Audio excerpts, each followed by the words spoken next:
नवरात्रि के दूसरे दिन माँ दुर्गा के स्वरूप में माँ ब्रह्मचारिणी की पूजा होती है। इस दिन उनकी पूजा करने से आपके जीवन की सारी परेशानियाँ दूर होती हैं।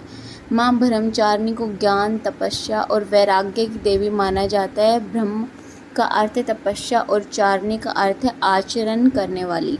कठोर तपस्या और ब्रह्मचर्य का पालन करने वाली माँ ब्रह्मचारिणी को सत सत नमन है।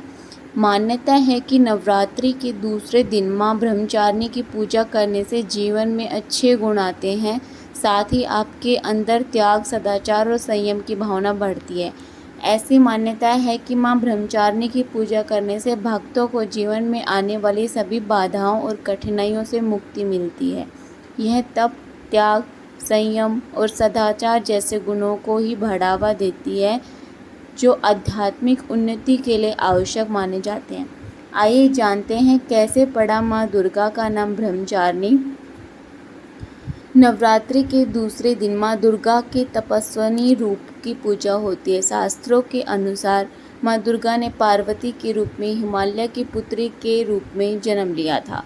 नारद मुनि के कहने पर उन्होंने भगवान शिव को पति के रूप में पाने के लिए कठोर तपस्या की।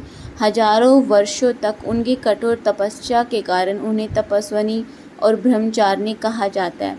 इस कठिन तपस्या के दौरान उन्होंने कई वर्षों तक बिना कुछ खाए पिए कठोर तपस्या की और महादेव को प्रसन्न किया।